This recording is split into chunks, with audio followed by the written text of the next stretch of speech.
हमारा मुल्क गरीबी में नाइजीरिया से आगे चला गया और हमारे मुल्क का एक ताजिर जिसका नाम अडानी है वो बिल गेट्स से ज़्यादा अमीर हो गया।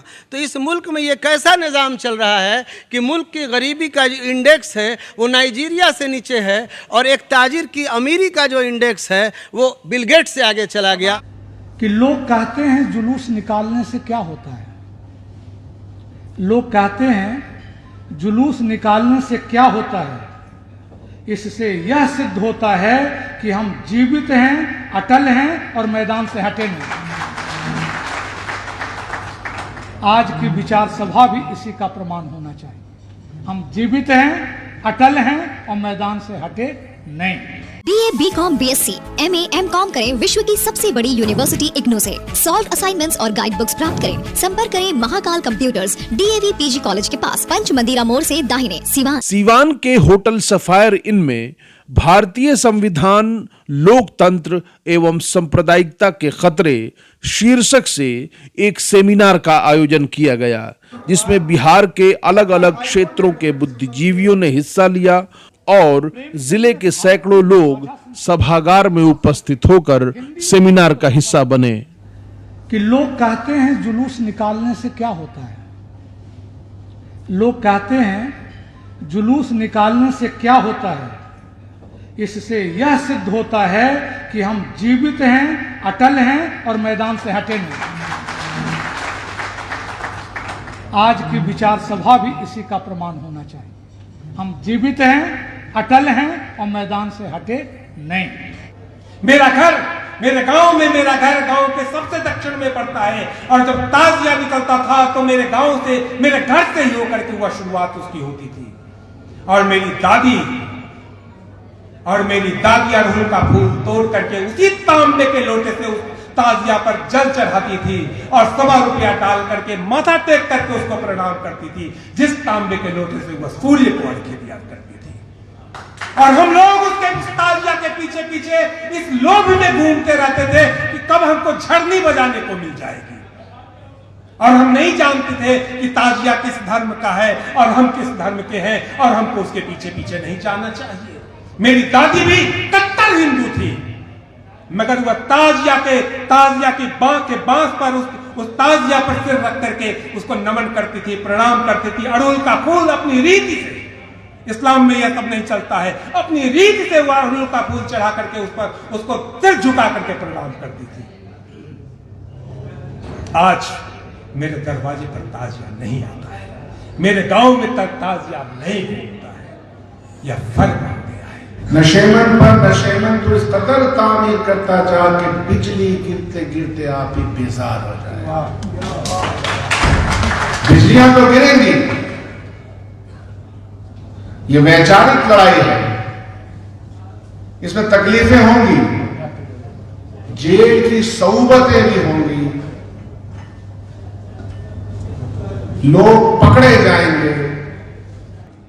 तो मुझे बहुत मौका मिला मुसलमान बच्चों के साथ, मुसलमान लोगों के साथ रहने का और मिलजुल के रहने का और बहुत सारे पर्व मनाने का भी। लेकिन एक चीज़ मैंने देखा, कहीं ना कहीं हमारे घरों में भी ये चीज़ सिखाया जाता है कि नहीं, मुस्लिम लोगों से दूर रहिए,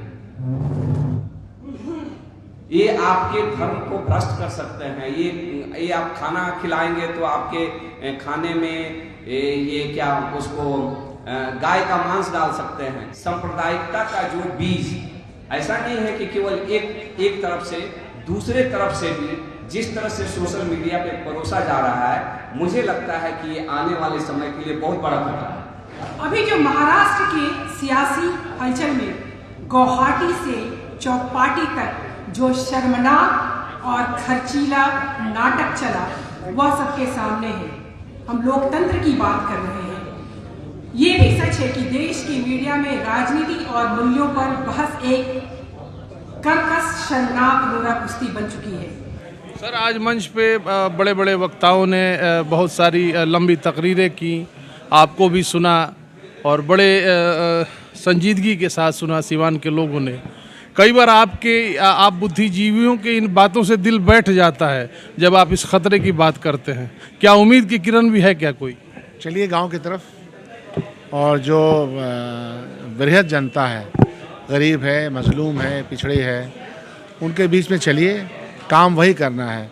ये सब भी ज़रूरी अमल है, इसमें बौद्धिक सोच होना चाहिए। लेकिन साथ साथ मुझे अपने ज़ाती तजुर्बा है कि जब से मैं अपने गांव में रहने लगा हूं और विधायक होने के नाते सैकड़ों गांव में जाता हूं, तो महसूस होता है कि अभी भी बहुत कुछ किया जा सकता है और अच्छा किया जा सकता है। देखिए, हिंदुस्तान की जो सामाजिक संस्कृति है उसकी जड़ें इतनी मजबूत हैं कि ये सब जितनी भी चीज़ें आप देख रहे हैं, वो चाहे कहीं की भी सरकार हो, वो जो कर रही है उससे वो दीर्घकालिक और स्थायी हमारी सामाजिक संस्कृति पर को जल्दी हिला डुला नहीं सकती है।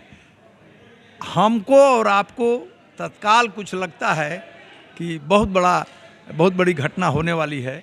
मेरे जैसा आदमी ये मानता है कि जिस सामाजिक संस्कृति के लिए गांधी जी ने, मजरुल हक साहब ने, ब्रजकिशोर बाबू ने इतना बड़ा त्याग और बलिदान दिया है, वह हिंदुस्तानियों के रक्त में है और वो समाप्त होने वाला नहीं है। आपसी वैमनस्यता का माहौल हम देख रहे हैं पूरे देश भर में। आप एक वक्त बता सकते हैं कि ये कब तक बदल जाएगा और भाईचारगी का मौसम आएगा, या हमारी पीढ़ी इसी को देखते हुए ख़त्म होगी? नहीं, एकदम ये सब चीज़ें तात्कालिक हैं। जैसे प्रकृति में कभी कभी प्रकृति अपना प्रकोप दिखाती है, इसी तरह आप ये जो हिंदुस्तानी समाज है उसमें कभी कभी ये चीज़ें देखने को मिलती हैं। ये अस्थाई और दीर्घकालिक चीज़ें नहीं हैं, मैं इन्हें नितांत अस्थाई मानता हूँ।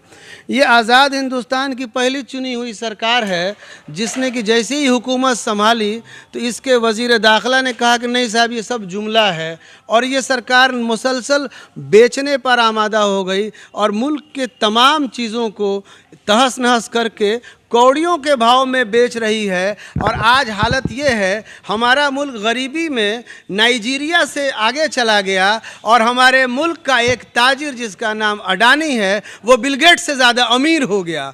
तो इस मुल्क में ये कैसा निज़ाम चल रहा है कि मुल्क की गरीबी का जो इंडेक्स है वो नाइजीरिया से नीचे है और एक ताजिर की अमीरी का जो इंडेक्स है वो बिल गेट्स से आगे चला गया। बदलाव की मैं 100% उम्मीद रखता हूँ। फिलहाल इसलिए रखता हूँ कि जब जनता समझ जाएगी ये महंगाई की मार, ये जब समझ जाएगी जीएसटी, जब ये समझ जाएगी सारी चीज़ की ये तो जनता को लूटा, देश की संपत्ति बेचना, देश में सांप्रदायिकता फैलाना, देश में नफरत फैलाना, तो ये जब जनता समझ जाएगी, अभी जनता नहीं समझ पाई है। आपने खुद ही देखा कि अभी बगल का मुल्क है श्रीलंका कैसे एक खुशहाल मुल्क जो बन सकता था वो बर्बाद हो गया, तबाही के रास्ते पर चल गया, लेकिन जनता ने कमान वहाँ संभाल ली।